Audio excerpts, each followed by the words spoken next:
Our argument and our account is that there's a convergence between a various sets of interests. So there's the finance capitalists, the kind of leading edge of which are the venture capitalists we talked about, the growing tech industry, also certain political institutions. One of the things we're interested in is the fact that at the same time as all this is emerging over the sort of 80s and 90s, you get the emergence of this professional political class, the people who in the States, the people who are most obviously represented by the Democratic Leadership Council, the people who are going to end up running the Democratic Party, the people who are going to end up producing the kind of Clinton policy agenda. And so all of these sets of interests, we would say, sort of they converge around the project of what we call kind of actually existing neoliberalism. We make that distinction because, a lot of the scholarship on neoliberalism, as Alex said earlier, I think, is primarily interested in the idea that there's this lineage of ideas that starts with think tanks in the 1930s, and it gets picked up by these networks of kind of influencers and academics, and then somehow it gets picked up by people like Reagan, and it becomes part of the kind of governing ideology. And our argument is that is all kind of true, but really, I mean, if you compare what people like Hayek are actually calling for, and you can compare it to what actually happens, even under Reagan, then under Clinton, then under Bush and Obama, then what actually happens isn't really dependent on what Hayek thought should happen or Milton Friedman thought should happen. But what actually happens is what is good for this particular cluster of interests, this particular set of material interests. You've got these finance capitalists who've been waiting for decades for some way of liberating themselves from regulation, suppressing organized labor, suppressing wages.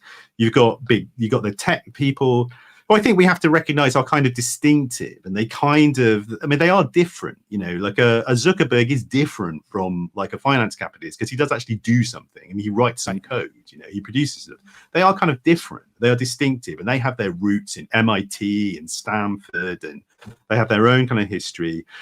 And this kind of professional political class emerges mainly because the most of the policy agendas that these guys want to promote are ones that don't really have a very broad popular support. Most people, you look at opinion polls, you look at attitude surveys, most people, even in the United States, most people, if you say to them, do you think it's a good idea to tax the rich less than the poor, to suppress labor unions, to really suppress political democracy, like in the interests of corporate profitability, most people are going to say no.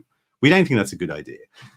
So you need this kind of class of professionals, people working in media, people working in advertising, people working in political parties. You need this kind of class of professionals whose job it is basically to sell us on the program and or to make us, to persuade us to passively at least go along with it.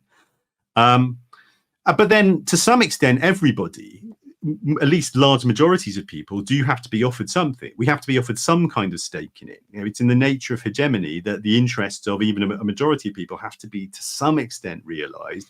So what do we get offered?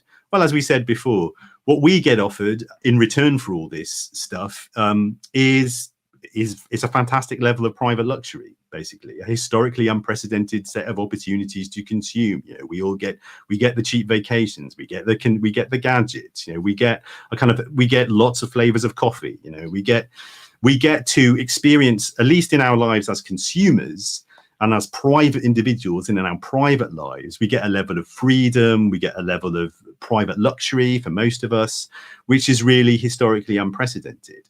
But of course, the cost of all that is we see democracy getting weaker and weaker. We see democratic institutions, collective institutions, all kinds of public institutions getting weaker and weaker and weaker, to the point where really after 2008, we would say, things really start to shift. It becomes much, much harder for that political class to keep people on side. Fewer and fewer people can be offered the cheap credit, the cheap mortgages, the decent jobs. Young people are visibly living more precarious lives. Poorer people, people of color, urban working classes, people in the deindustrialized regions. The list of people who are not having their interests realized by any of this gets longer and longer and longer, to the point where this all kinds of breaks down around kind of 2015, 2016. You get the completely, 12 months earlier, completely unexpected Trump becoming president, Bernie becoming a serious contender, Brexit happening in the UK, the UK almost breaking up because the Scots can't take it anymore. So I guess that's our answer to the question. I mean, that's the way that's the way in which we see sort of material interests playing out. Are we still sort of captured in that paradigm? I mean, I think when I was a kid and when I was younger, they're just the definitions of these interests were, I mean, it was still pretty nascent, in the early 90s and even during, in Reagan years and even in the late 90s. I mean, there was a real sense of like, we've made the deal. The deal is, like you say, we have an unprecedented level of personal luxury. I mean, the sense in the mid 90s, I just remember looking around going like, I'm falling behind here because everybody seems to be like, new TVs and like all this other stuff. And at one point people start to realize like, oh, we're just on a conveyor belt and we're getting, fed more, like little, energy cubes or whatever it is, but it's getting a little bit tiring to be running this fast on this belt. And on top of the fact that like you say, a significant portion of people left behind because there's only so many of these like, things that you can get at one point. And so as this starts to break down, let's shift. I mean, that's where we've looked at like the material, and the political, I guess, interest here in terms of pushing this, because we have the folks with real money are just pulling away into a completely different universe. But there's also sort of like another like subset of people who they watch those people, go off into the universe and they say like, I want to go there, but they're also slowly moving away from, 90% of the population on some level. Let's talk about like the platforms and infrastructures on the tech side that exacerbate this. I mean, we've touched on it a little bit, but how do they come in and reinforce this or perpetuate it or juice it in some fashion? Well, what's interesting, if we think we're in a period of breakdown, right? Since about 2016, you can kind of see to some extent the existing political class associated with neoliberalism, the kind of people who, in terms of the sort of Democrats, the kind of people who worship the West Wing, they're having less say, their ideas are less convincing, they're having to give a bit more time to people outside that tradition, maybe a little bit more to the left. So that's kind of collapsing. But what isn't collapsing? Well, what isn't collapsing is finance and big tech. And big tech especially, although it's now facing increasing amounts of, calls for regulation from both left and right for different reasons. And, is facing, in some cases, like, for example, Facebook, terrible headlines. But they are still very much in position for now. And, they are the communication and kind of digital social infrastructure of basically the entire planet, maybe apart from, Russia and China. So, really, they are the continuity element of neoliberalism. You could have a situation where, we, in the best of all possible worlds, elect socialist governments. And, until they heavily regulated these platforms, or really, we would argue, probably go further than that and, reform them in a more radical way, take them public, make them owned by their users, perhaps, or their workers. The basic way in which we interact in everyday life is literally neoliberal. It's, even if you don't like it, if you have to engage with social media, you're engaging with gaming the numbers. You're engaged with trying to find those emotive hooks that are going to catch fire and go viral, and all of those other things. And this is continuity neoliberalism in the kind of infrastructure of everyday life. And even though the politics is starting to shift at this level of the kind of technological infrastructure, it really hasn't.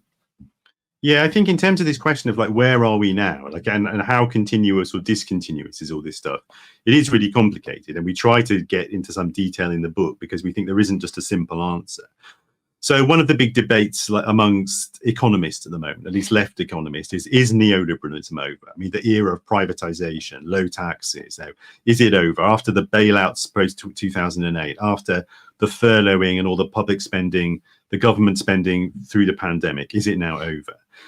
And our argument is, well, if we understand neoliberalism as a complex formation that includes that stuff, but it also includes, say, very individualistic competitive culture being normalized in TV, in popular music, on the social media platforms.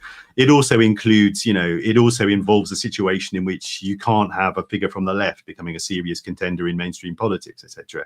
The answer to the question, is neoliberalism over, is like kinda. Yeah, right. Kinda. It's breaking down. Like it's changing. We're not living through as big a shift as the 70s. So if we think about that changing dynamic relationship between industrial capital and finance capital, we're not living through a moment quite like that, but there has been a kind of shift. So I would say since 2008, Silicon Valley has really emerged as the dominant fraction of capital. It's really taken on a new role. It's not like it was in the 90s when there was this kind of alliance between venture capital and the banks and the digital economy, and the digital guys were kind of the new scrappy cutting edge disruptors. We're now in a situation in which clearly the dominant figures in global capitalism, at least outside China, are Amazon, Google, Facebook, it's Silicon Valley.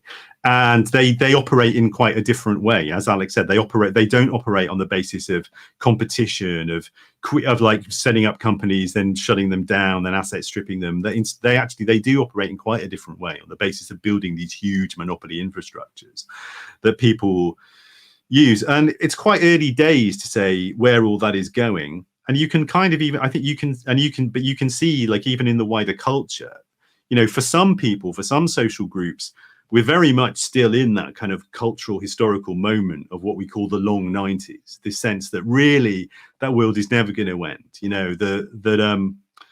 My great example of this phenomenon that we call the long 90s a couple of years ago was when Friends was the most popular show on Netflix, and I kept saying to people, you imagine when Friends was first being broadcast in like the mid 90s, imagine the idea that it was going to be the most popular show on TV, like almost 30 years later, would have seemed extraordinary.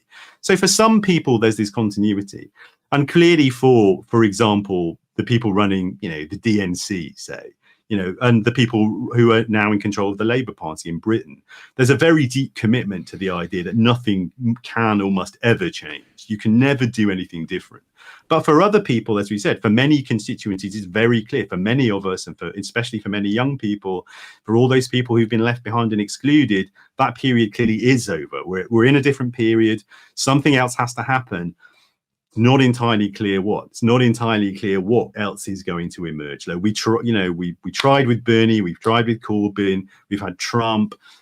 I mean, and it's very early to say like what's happening with Biden's reforms. I mean, maybe that does mark. I mean, maybe the Biden reforms do mark the end of something and the beginning of something new. It's clearly too early to say yet, but maybe they do.